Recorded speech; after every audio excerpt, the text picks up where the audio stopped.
আসসালামু আলাইকুম রহমতুল্লাহ আলহামদুলিল্লাহ নাহমাদুহু ওয়া নুসাল্লি আলা রাসূলিহিল কারীম আম্মা বা'দু ফাআউযু বিল্লাহি মিনাশ শাইতানির রাজীম আল্লাযীনা ইম্মাক্কালনাহুম ফিল আরদি আকিমুস সালাহ ওয়া আতাউয যাকাহ ওয়া আমারু বিল মা'রুফি ওয়া নাহাউ আনিল মুনকার। উপস্থিত মুসলিম ভাই বোন যে যেখান থেকে শুনছেন, দেশ এবং দেশের বাইরে সকল মুসলিম ভাই বোনের প্রতি আন্তরিক শুভেচ্ছা অভিনন্দন শুকরিয়া আদায় করি মহান রবের, যিনি আমাকে এখানে বলার এবং আপনাদেরকে শোনার তৌফিক দান করছেন। দুরুদুস সালাম নাজিল হোক প্রিয় রাসূল সাল্লাল্লাহু আলাইহি ওয়াসাল্লামের উপর। কীভাবে আজকে যে বিষয়টা আমি কথা বলবো সেটা হলো শাসকদেরকে নিয়ে। শাসক আল্লাহ বলতেছেন যে আমি যখন কোনো ইমানদারকে ক্ষমতায় বসাই, এটার আরেকটা অর্থ হয় যে যখন কোনো ইমানদার ক্ষমতায় বসে, এটা খুব ভিন্ন রকম একটা বিষয়। যদি কোনো শাসক মনে করে যে আমি ইমানদার, কিংবা শাসক যদি মনে করে যে আমাকে আল্লাহ ক্ষমতায় বসাইছে, তাহলে তার প্রথম কাজ সে সলাৎ কায়েম করবে। রাষ্ট্রীয়ভাবে সে সলাৎ কায়েম করবে। সে যদি মনে করে আমি মুসলিম আর আমাকে আল্লাহ ক্ষমতায় বসাইছে, সে যদি মনে করে যে আল্লাহ আমাকে ক্ষমতায় বসাইছে, আমি মুসলিম, তাহলে তার প্রথম কাজ সে সলাত আদায় করবে। তার দ্বিতীয় কাজ কি? ওয়াতাউজ জাকাহ, সে জাকাত আদায় করবে। জাকাত আদায় এরকম নয় যে সাদাবাজি করে দেশ দেশ দিনান্তে ওইরা। এখন সে জাকাত আদায় করবে। এরপরে হইলো সৎ কাজের আদেশ করবে। সৎ কাজের আদেশ কি? এই তোমরা 5 ওয়াক্ত সালাত পড়তে হইব বাধ্যতামূলক, তোমরা ফরজ সিয়াম রাখতে হইব বাধ্যতামূলক, তোমরা হজ টাকা আছে হজে যাওয়া লাগবে বাধ্যতামূলক, গরিব দুঃখী সেবা করা লাগবে বাধ্যতামূলক, দুর্নীতি লুটপাট করতে পারবো না। অতান অনা হাওয়ান মুনকার, অসৎ কাজের বাধা দিব। অসৎ কাজের বাধা কি? যে রাষ্ট্রীয়ভাবে কোনো চায়ের দোকান চলবো না, যেখানে সিগারেট বিক্রি হয় ওই রকম কোনো দোকান চলবো না, মদ গাঁজা ব্যবসা চলবো না, ব্যবসা বাড়া চলবো না, পতিতলে এগুলো বন্ধ করতে হইব। এগুলোর লাইসেন্স যারা দিছে তাদেরকে শাস্তি দিতে হইব, যাদেরকে লাইসেন্স দেওয়া হয়েছে তাদেরকে শাস্তি দিতে হইব। এই কাজগুলো হইল অসৎ কাজের নির্দেশ। সারা বাংলাদেশে একটা ব্যবসায়ীরা পতিতালয়ে থাকতে পারবো না, সারা বাংলাদেশে কোনো সিগারেটের কোম্পানি থাকবো না, এটা অসৎ কাজের নিষেধ এটা। তারপর কোনো যুবক অবসর থাকতে পারবো না, প্রয়োজনে মাটি কাটবে, কিন্তু অবসর রাস্তায় ঘুরবে, বৈশা বৈশা খেলা দেখবে, অন্য দেশের পতাকা টানাইবে, বলতে হইব স্পষ্ট যে অন্য দেশের পতাকা টানাইতে পারবো না, এটা নিষেধ, এটা খারাপ কাজ, মুনকার, অনা হাওয়ানিল মুনকার।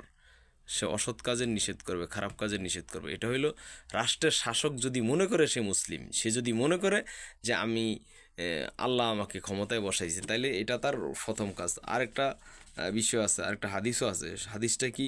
লা মা আকুম ফি কুমুসলাহ, তাদের বিরুদ্ধে বিদ্রোহ করিও না যতক্ষণ তারা সালাত কায়েম করে। সুতরাং যারা সালাত কায়েম করে না, রাষ্ট্র ক্ষমতায় বৈশা ইসলামী শরিয়া যারা বুঝে, তারা যদি রাষ্ট্রের বিরুদ্ধে বিদ্রোহ করে, যুদ্ধ করে, কোনো সমস্যা নাই।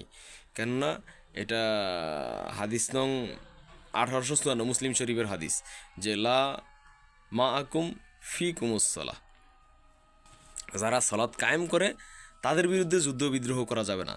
তার মানে যারা সালাত কায়েম করে না তাদের বিরুদ্ধে যুদ্ধ বিদ্রোহ করা যাবে। আপনি বলবেন যে এটা আমাদের সংবিধানে নাই। ওই সংবিধান লাথি মারি যে সংবিধান আল্লাহর কোরআনের সাথে বেয়াদবি করে, ওই সংবিধানকে উষ্টা মারি যে সংবিধান আল্লাহর কোরআন সমর্থনে লেখা হয় না, ওই সংবিধান ময়লায় নিক্ষেপ করবে ইনশাআল্লাহ। যেই সংবিধান আল্লাহর কোরআনের সম্মান দিয়ে সংবিধান লেখা হয় না, এই সংবিধান তো লেখা হয়েছে আল্লাহর কোরআনের বিরুদ্ধে। আপনি আল্লাহর কোরআনের বিরোধিতা করতে পারলে আপনি বলবেন যে আমার রাষ্ট্রদ্রোহী, সংবিধান বিরোধী। ওই সব গুণই না, জেল খাটতে খাটতে জীবন শেষ। জেল 1-2 বার খাটি না, অনেকবার খাটছি। আপনার ওই সংবিধান গণই না যেই সংবিধান আমার আল্লাহর সম্মান শ্রদ্ধা রাখে না। এই যেই সংবিধানে বলা আছে চোরের শাস্তি দেয়, অথচ কোরআনে বলা আছে চোরের হাত কাটো। যেই সংবিধান সুদের দিয়ে দেয়, লাইসেন্স দিয়ে দেয়, অথচ সুদ খাইলে শাস্তি দেওয়া লাগবে। যে সংবিধান জেনারে সহজ করে দেয়, অথচ জেনার শাস্তি দেওয়া লাগবে, কোরআনে আছে। তা আপনি কোরআনের একটার পর একটা বিদ্যাঙ্গুলি দেখাইতেছেন, আপনি মুসলিম নামের মুনাফেক। আপনি তো মুনাফেক, একেবারে সুনির্দিষ্ট মুনাফেক, নিকৃষ্টতম মুনাফেক। আপনি কোরআনের সম্মান করতে জানলেন না, অথচ আপনি কোরআনের বিরুদ্ধে একটা সংবিধান লিখে নিয়ে আসছেন। সেই সংবিধান এর বিরুদ্ধে কথা বললে আপনি আমাকে সংবিধান বিরোধী রাষ্ট্রদ্রোহী বলবেন। আরে আপনি যদি আল্লাহ দ্রোহী হইতে পারেন, তাহলে আমি সংবিধান দ্রোহী হইলে সমস্যা কি? রাষ্ট্রদ্রোহী হইতে সমস্যা কি? মুসলিমদের সুনির্দিষ্ট কোনো রাষ্ট্র লাগে না, মুসলিমদের সুনির্দিষ্ট কোনো সংবিধান লাগে না কোরআন ছাড়া। মুসলিম আল্লাহ, আমি আল্লাহর বান্দা, গোটা দুনিয়া আল্লাহর, আমি যেখানে ইচ্ছা সেখানেই থাকো। এই পাসপোর্ট, ভিসা, আইডি কার্ড, এগুলো সব ওই যে জালেম ফাসেকরা সৃষ্টি করছে, এগুলোর তোয়াক্কাই করি না, ফরোয়াই করি না। যাই হোক, যেই কথা বলতেছিলাম সেটা হলো কি? সেটা হলো আল্লাহ বলতেছেন যে আমি যখন কোনো ইমানদারকে ক্ষমতায় বসাই, কিংবা কোনো ইমানদার যদি মনে করে যে আমি ক্ষমতায় বসাইছি, তার প্রথম কাজ সালাত কায়েম করবে। আসেন এবার, বাংলাদেশে এখনো পর্যন্ত কোনো মুসলিম শাসক ক্ষমতায় বসে নাই, কিংবা কোনো শাসক এখনো পর্যন্ত বিশ্বাস করে না যে আল্লাহ তারে ক্ষমতায় বসাইছে। একেবারে শেখ মুজিব, জিয়া, হাসিনা, খালেদা, আবার এইসব ঝামেলা। ওই শেখ মুজিব বললে, জিয়া বললে মাননীয়, না বললে নেওয়া ঝামেলা পুলিশ ধরো। আরে ভাই, আল্লাহর নাম বলতে মাননীয় লাগে না? রাসুলের নাম বলতে মাননীয় লাগে না? আবু বকর, ওমর, ওসমান, আলী, তালহা, জুবায়ের, সাদ, মুয়াজ, মাজ, এদের নাম বলতে মাননীয় লাগে না? আর এইসব নুন্না মুন্না সিগারেট খায়, গাঁজা খায়, বেটা দাড়িস আছে, মহিলাকে মতো দূর থেকে দেখতে মনে হয় মহিলা, দাড়িস আসা পুরুষ, এগোরের নাম কইতে আবার মাননীয় কওয়া লাগবো নাকি বেটা? আমরা ওকে গোলামি করি নাকি? আমরা ওকে সামসামি করি, গোটা খাই? ওরা আমগোটা খাইয়া আমগো রাষ্ট্রের সর্বনাশ করে গেছে। প্রত্যেকটা শাসক জনগণেরটা খাইছে, জনগণেরটা ফসছে, জনগণের সাথে গাদ্দারি করে চলে গেছে। একবারে শেখ মুজিব থেকে শুরু করে আজ পর্যন্ত যত কটা আছে সব কটা, এগুলো সব ফাসেক, মুনাফিক, একটাও মুসলিম না। সূরা হজের 41 নং আয়াত আল্লাহ তাআলা চ্যালেঞ্জ করছে যে কোনো ইমানদার ক্ষমতায় বসলে সলাত আদায় করবে। কোনো ইমানদার যদি মনে করে আমি তারে ক্ষমতায় বসাইছি, তাহলে সে সলাত কায়েম করবে। এখন এরা তো মনেই করে না যে আল্লাহ ক্ষমতায় বসাইছে, এরা তো আল্লাহর ক্ষমতা বিশ্বাসই করে না, এরা নিজেরাই নিজের ক্ষমতাবান মনে করে। সুতরাং এদের ফয়সালা কি? শরিয়ার বিধান অনুযায়ী একেবারে শেখ মুজিব থেকে শুরু করে আজ পর্যন্ত কোনো শাসক মুসলিম হয় না। সূরা হজের 40 নং আয়াত চ্যালেঞ্জ করেন আপনি, চ্যালেঞ্জ করেন। আপনার বাপের কত বড় ক্ষমতা আছে, আপনার 14 গোষ্ঠীর ক্ষমতা, আপনি চ্যালেঞ্জ করেন আল্লাহর সাথে যে আল্লাহ আপনি কেন করলেন যে আমরা মুসলিম না, আমরা ইমানদার না? ইমানদার হলে তো আপনি সলাৎ কায়েম করবেন। ইমানদার আল্লাহর ক্ষমতায় বিশ্বাস করলে আপনি সলাৎ কায়েম করবেন। আপনার বিরুদ্ধে বিদ্রোহ করা যায়, শুধু আমরা মুসলিমরা সংখ্যা লঘু এই জন্য পারতেছি না। মুসলিমরা যারা প্রকৃত মুসলিম, যারা ইসলাম বুঝি আমরা, তারা সংখ্যালঘু, এই জন্য আমরা পারতেছি না। নতুবা আপনাদের বিরুদ্ধে বিদ্রোহ করা যাইতো, আমরা গুটি কয়েক হইলে আপনাদের বিরুদ্ধে বিদ্রোহ করতাম।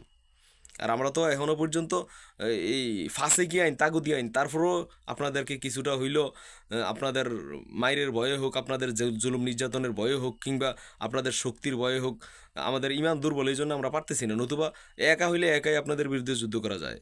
আফজালুল জিহাদে কালিমাত হক ইনদা সুলতান জাহের। অত্যাচারী স্বৈরাচারী শাসকের সামনে হকের স্লোগান দেয় উত্তম জিহাদের এক অংশ। আপনারা স্বৈরাচার, প্রত্যেকটা শাসক স্বৈরাচার। আপনি এখন যিনি দেশে সরকার আছেন, ইনি সহ পূর্বে যত কটা গেছেন সব কটা স্বৈরাচার। আপনারা নিজের দলের পুনর্বাসন করেন সবসময়, নিজের দলের সন্ত্রাসী, অজস্র সন্ত্রাসী, হাজার হাজার সন্ত্রাসী লালন পালন করেন দেশের মানুষদের প্রতি জুলুম নির্যাতন করার জন্য। আপনারা স্বৈরাচার। আপনাদের সম্পর্কে তিরমিজিতে রাসূল সাল্লাল্লাহু আলাইহি ওয়াসাল্লাম বলছেন, তিরমিজির হাদিস, যে আফজালুল জিহাদি কালিমাতে হক ইনদা সুলতান জাহের। অত্যাচার স্বৈরাচারী শাসকের সামনে হকের স্লোগান দেওয়া উত্তম জিহাদের এক অংশ। এটা আমার হকের স্লোগান। আপনার বিরুদ্ধে যুদ্ধ করা যায়, আমার ইমান দুর্বল, এই জন্য আমি পারতেছি না। আপনার বিরুদ্ধে যুদ্ধ করা একেবারেই ফরজে কেফায়া হয়ে রয়েছে, অন্তত কখনো কখনো ফরজে আইনও। আপনারা তাগুতি শক্তি, আপনারা রাষ্ট্রটাকে ইহুদি খ্রিস্টানদের মানে পকেটে ঢুকাই দিছেন, মোশরেকদের পকেটে ঢুকাই দিছেন, এর মধ্যে আপনারা ঢুকছেন। আপনারা রাষ্ট্রের মধ্যে ঢুকছেন, ঢুকে রাষ্ট্রটারে ঢুকাই দিয়েছেন ইহুদি খ্রিস্টান আর মোশরেকদের পকেটের ভিতরে। এই জন্য আবার বাহাদুরি করেন, নিজের দলে চাঁদাবাজ, রংবাজ, ছিনতাইকারী, ডাকাত, খুনি। কার কথা কইবেন? স্বাধীনতার পর থেকে যত কটা সরকার ক্ষমতা আছে সব কটা একই, একটাও মুসলিম না। আপনি জোর করে মুসলিম থাকবেন নাকি? আপনি মুসলিম হইলে সলাৎ কায়েম করলেন না কেন? আপনি মুসলিম হইলে নারীর পর্দা বাধ্যতামূলক করলেন না কেন? কি সমস্যা? এটা নিয়ে আরেকদিন কথা বলবো ইনশাল্লাহ। সেটা হইলে আপনি সলাৎ কায়েম করা লাগতো, জাকাত আদায় করা লাগতো, সকল ফতিতালয়, বেশ্যাখানা, জুয়ার আড্ডাখানা, মদের আড্ডাখানা, এগুলো বন্ধ করা লাগতো। এটা সূরা হজের 41 নং আয়াত। সকল ভালো কাজে উৎসাহ দেওয়া লাগবে এবং জোরপূর্বক হইলেও ওই সব ভালো কাজ করানো লাগবে। সলাৎ, সিয়াম, হজ, জাকাত এগুলোর জোরপূর্বক হইলেও করানো লাগবে। এটা হলো ভালো কাজের আদেশ। আপনি রাষ্ট্র ক্ষমতায় আছেন, আপনার হাতে ক্ষমতা, এই জন্য আপনি ফাজলামি করবেন, যারা হকের কথা বলে তাদেরকে অ্যারেস্ট করবেন, জুলুম নির্যাতন করবেন, আর যারা লম্ফট, লুচ্চা, বেহায়াপনা, তাদেরকে আপনি আশ্রয় দিয়ে আপনার দলবাড়ি করবেন। বুঝার চেষ্টা করেন, আল্লাহ বলছে যে আপনি ইমানদার না, আপনারা কেউ ইমানদার না। স্বাধীনতাই তো হয় নাই, কিসের স্বাধীনতা? সত্য কথা বললে অ্যারেস্ট করে নিয়ে যায়, এটার নাম স্বাধীনতা? ওই স্বাধীনতার কপালে প্রস্তাব করি যে স্বাধীনতা সত্য কথা বললে অ্যারেস্ট করে নিয়ে যায়। আমরা ওইসব স্বাধীনতায় বিশ্বাস করি না। আল্লাহ আমাদেরকে মুক্ত স্বাধীন করেই দুনিয়াতে ফেটাইছে। ওয়ালাকাদ কাররামনা বনি আদম। আল্লাহ তাআলা নিজেই বলতেছেন যে আমি আদম সন্তানরে মুক্ত স্বাধীন সম্মানিত করে দুনিয়া প্রেরণ করছি। আমরা এমনিই সম্মানিত। আপনার স্বাধীন বললেও সম্মানিত, আপনি না বললেও সম্মানিত। আলহামদুলিল্লাহ। তো আপনি যদি নিজের মুসলিম দাবি করতে চান, সলাৎ কায়েম করেন। এখানে আমার কোনো লাভ নাই যে আমি আপনারা বলে দিলে আমার যারা সলাৎ আদায় করবে তারা আমার টাকা পয়সা দিবে না। আমি যেটা বুঝছি, কোরআন এবং হাদিস থেকে যেটা বুঝছি, যেটা জানছি, নিজের উপরে যেটা বলা জরুরি মনে করছি সেটা বললাম। আপনি জুলুম নির্যাতন করলে ওগুলো আর কেয়ারই করি না। আর দুনিয়া সিজিনাল মুমিনিন ও জান্নাতুল কাফিরিন, দুনিয়া মুমিনদের জন্য জেলখানা। এগুলো আর আমরা কেয়ারই করি না। ওমা আলাইনা ইল্লাল বালাগ।